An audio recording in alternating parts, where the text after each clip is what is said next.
langsung aja kita mulai. Assalamualaikum warahmatullahi wabarakatuh. Waalaikumsalam warahmatullahi wabarakatuh. Oke, selamat pagi semuanya.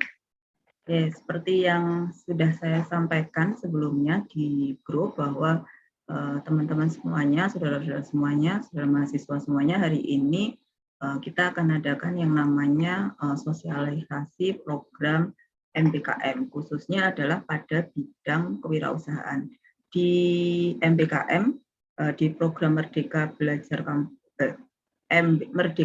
Kampus Merdeka, itu kan ada banyak sekali program, salah satunya adalah kewirausahaan. Nah, di sini nanti sedikit akan saya sampaikan apa saja yang ketika saudara-saudara semuanya mau mengikuti program kewirausahaan, nanti apa saja yang harus dilakukan. Gitu ya.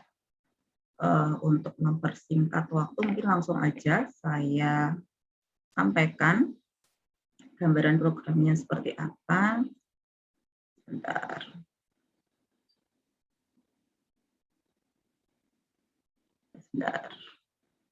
Ya, segini aja. Jadi ini terkait dengan program sudah kelihatan ya? Sudah, Bu. Jadi kami dari tim yang mengurusi tentang kewirausahaan, jadi ada saya, kemudian nanti ada Bu Juwita, sama Bu Diana, ditambah lagi nanti ada Pak Asroful, yang sebagai penanggung jawab kewirausahaan, nanti yang akan membantu selama proses pelaksanaan kewirausahaan di program MBKM, dalam rangka pelaksanaan MBKM. Nah, adapun latar belakang kenapa MBKM kewirausahaan ini dilakukan, seperti yang mungkin sudah teman-teman ketahui bahwa jumlah wirausahawan di negara kita atau di Indonesia khususnya itu masih sangat sedikit sekali. Sedangkan jumlah lulusan dari mahasiswa itu sangat besar. Nah, sedangkan kalau di lapangan teman-teman bisa tahu gimana proses dan prosedurnya dalam membuat usaha, caranya seperti apa, bikin inovasinya gimana, cari ide kreatifnya seperti apa, pemasarannya bagaimana, dan lain sebagainya. Jadi itu dari tujuan dari program MBKM. Nah, sedangkan tujuan dari program MBKM itu seperti apa harapannya? Jadi harapannya dengan adanya program kewirausahaan yang sudah digagas oleh pemerintah ini akan menumbuhkan semangat kewirausahaan di kalangan mahasiswa. Jadi dengan adanya semangat kewirausahaan ini harapannya akan muncul semangat-semangat entrepreneur, semangat-semangat untuk membuka lowongan pekerjaan baru. Jadi bikin pekerjaan untuk dirinya sendiri dan juga menampung menampung atau mendapatkan membuka lowongan pekerjaan bagi masyarakat pada umumnya. Kemudian yang kedua adalah mengembangkan kewirausahaan, mengembangkan consulorpreneurship. Jadi kalau di kita nanti program utamanya namanya consulorpreneurship yang kreatif, inovatif, dan juga berbasis sesuai dengan tuntutan lapangan dan juga kebutuhan. Ini sama seperti proses layanan bimbingan konseling ya, di mana kita memberikan layanan sesuai kebutuhan dalam membuat usaha atau berwirausaha pun juga kita harus lihat kebutuhan lapangannya. Kemudian bagaimana sih bentuk program kewirausahaan di MBKM itu nanti, alurnya bagaimana, apa yang harus dilakukan oleh seperti ini. Jadi yang pertama, nanti ini tahap pertama itu adalah sosialisasi program KWU, di mana di sini saudara-saudara semuanya akan mendapatkan gambaran selama program kewirausahaan nanti apa aja step-step yang harus dilakukan itu seperti apa. Terkait dengan persyaratan peserta program MBKM, yang pertama adalah harus mahasiswa yang masih aktif posisinya di program studi bimbingan dan konseling, mendapatkan IPK minimal 3,00, kemudian harus mengikuti minimal 70% kegiatan pembelajaran, mendapatkan persetujuan dari dosen pembimbing akademik, mengisi formulir pendaftaran, mengikuti program kegiatan di luar program studi, dalam hal ini adalah magang, sesuai dengan ketentuan pedoman akademiknya, Kemudian menaati peraturan yang berlaku di program studi dan juga tempat mitra, karena mungkin nanti di tempat mitra ada aturan-aturan tersendiri, jadi harapannya nanti teman-teman juga mengikuti aturan yang ada di tempat mitra. Kemudian jumlah anggota kelompok bisa 3-5, jadi ini tidak dilakukan secara individu, tapi karena bisnis plan itu cukup berat nanti ininya, sehingga dibuat dalam bentuk kelompok.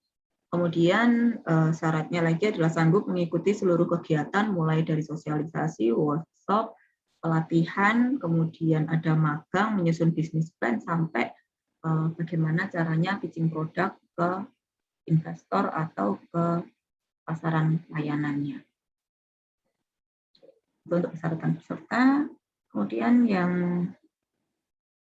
selanjutnya terkait dengan mitra KWU, kita punya 2 mitra KWU.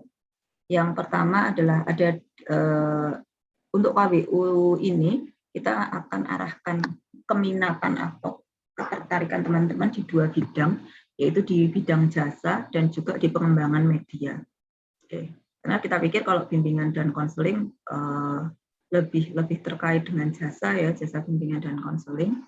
Kemudian yang kedua adalah terkait dengan pengembangan media.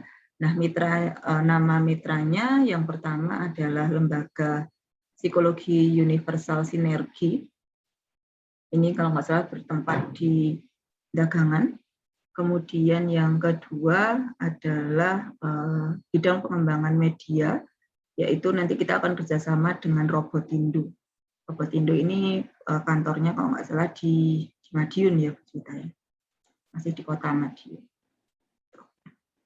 Oke, ini adalah 2 kegiatan, jadi nanti teman-teman kalau mau bikin proposal mungkin mau diarahkan kemana, mau lebih ke bidang jasa ataukah lebih ke bidang pengembangan media. Kalau jasa ya berarti kalau BK itu mau bikin yang kayak gimana terkait dengan jasanya. Kemudian kalau BK itu kira-kira pengembangan media apa yang dibutuhkan oleh pasaran kita di bidang bimbingan dan konseling. Kemudian terkait dengan timeline atau waktu kegiatan, ini adalah timeline kegiatannya, dimulai dari sosialisasi, pendaftaran, seleksi proposal, workshop. Oke, itu semuanya dilakukan di September. Kemudian nanti penempatan magang di mitra itu nanti akan dilakukan di bulan Oktober. Oktober, kemudian Oktober-November. Kemudian laporan magang itu disusun di akhir kegiatan magang di bulan November, kemudian pembuatan bisnis plan. Pembuatan bisnis plan dilakukan pada sekitar bulan Desember, kemudian workshop pitching project itu di bulan Januari, direncanakan di bulan Januari, pitching project-nya dilaksanakan di bulan Januari, jadi ada workshop sama realisasinya dilakukan di bulan yang sama. Kemudian monitoring evaluasi dilakukan di akhir semester. Oke, gitu ya. Ini untuk timeline kegiatannya. Selanjutnya, luaran. Jadi setiap program itu kan pasti ada luarannya.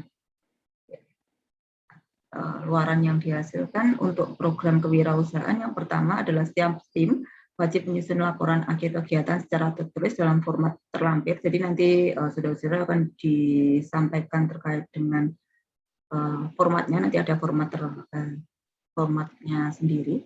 Kemudian yang kedua, setiap tim wajib mempublikasikan hasil kegiatan yang dimuat pada koran, majalah, artikel ilmiah, dipublikasikan pada jurnal internasional, terakreditasi, dan juga mungkin ada video yang bisa diupload di media sosial. Jadi bukti-bukti bahwa teman-teman sudah melakukan program kewirausahaan, entah itu nanti di tempat mitra, kemudian mungkin teman-teman nanti adakan pitching project dengan mitra.